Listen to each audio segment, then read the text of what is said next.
Hey guys, it's Andrew Huang. I wanted to show you all the elements that make up my song Water. It's all made of water sounds, and I actually didn't even have to use that many effects. So I'll start with the very first sound you hear in the piece, which is this tap. Let me turn off the effects. So that's just the raw sound. And what I did was put a filter on it so that it selects just certain frequencies and sweeps through them, and then I added a bit of reverb to give it a sense of space.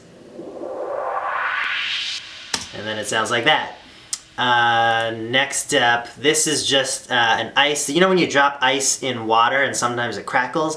I wanted to capture that. I also got a little bit of the ice clinking on the side of the glass, which I decided, sure, that's a sound made with water. That's not cheating too much. I just got a text.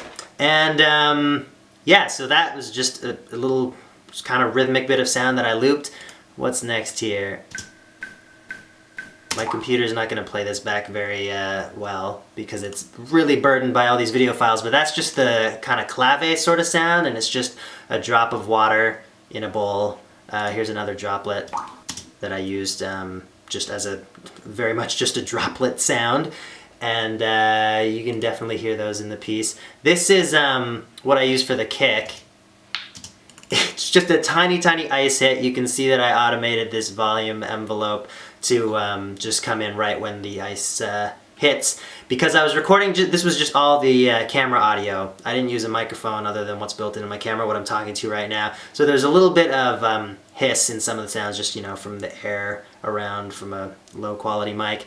Anyway, so for the kick, if you knock this down about 4 octaves, get a much nicer, bassier sounding kick. And I did bend the rules a little in this video. I didn't use this video of ice because I got it sounding like a kick drum and I was so excited, but it was you know, so much slowed down that the video was just going to be all choppy and frame by frame. So I filmed myself hitting ice again, shooting at 60 frames per second so you could get that slow motion look with the ice. But so this chunk of ice is also the one I used to double up on my, I guess what would be like a snare or a snap sound, which was mainly done with just my hand hitting some water in a bowl, this sound.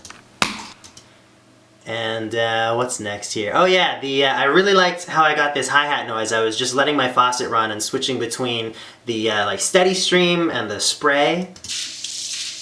And that one does have an effect on it. There is...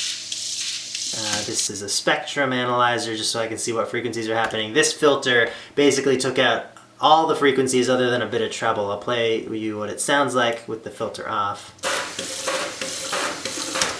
So that's how I created this sort of hi-hat sound. And then I was on a camping trip a couple years ago and I was just shooting things that I thought were pretty. And I didn't ever think that they would end up being used in a song like this, but it's just some waves coming in. And I edited the volume on them. Wait, did I? I thought I did. Oh yeah, I used the Ableton fades, I think. Yeah, so I edited the volume on them just so that the first part of the sound is a lot harder hitting, and then it tails off. And then with the kick, I believe I transposed it down, yep, an octave. And that's how I got that end part of the beat. And then here are just a bunch of water sounds that I was using. I didn't even edit them. Didn't even put any effects on them or anything, and you can hear those throughout the song just acting as little fills.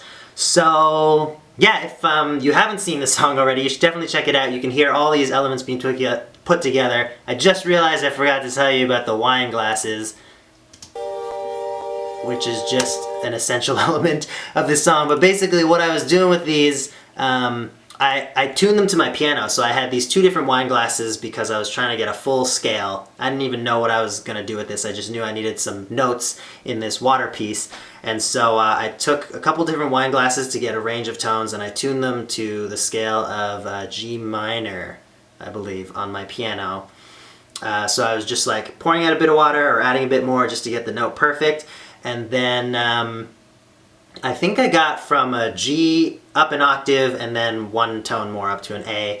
And I didn't use all of those notes, but you can see I labeled them here and just kind of like moved them around to make chords. So it's a G minor, to a B flat major to an E flat major in different inversions. And I didn't put any effects on those other than some compression just to like even out the volume. And then I also have a filter on the whole thing just to take out some of the high ends, make it a little more mellow. So yeah, that's it in terms of what makes up the piece. And I'll talk to you a little bit about writing it because it was a really cool process. And this is why I love the creative process, because I decided I wanted to make a song out of water. This was months ago. I just had this idea. I knew I had that footage of the waves when I was camping. And then in 2 days, this all came together just when I decided I was going to do it. And I recorded all these, you know, the sounds of my tap and the bowls and everything like that. And then I was just, you know, cutting them up, trying to make them rhythmic, trying to make a beat. And felt like, you know, there needs to be something more to this. This is all rhythm. This is all just little like splashy sounds.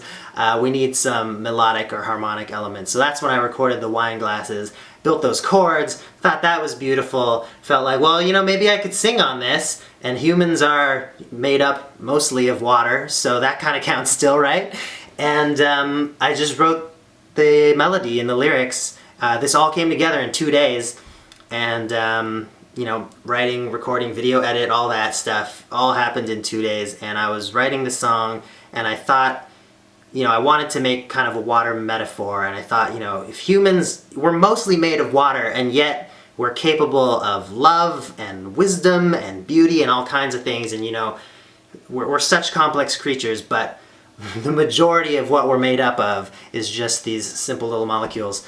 And I thought there was kind of a beauty in looking at it like that. So I guess the key line in the song is, I made you a promise I'll keep, though we are just two bodies of water. And it's kind of like, I guess, a yearning sort of, maybe a love song, but basically a song about someone you know, someone who's close to you, someone you care about who maybe is going through something and finding it difficult to accept help from anyone and maybe pushing people away.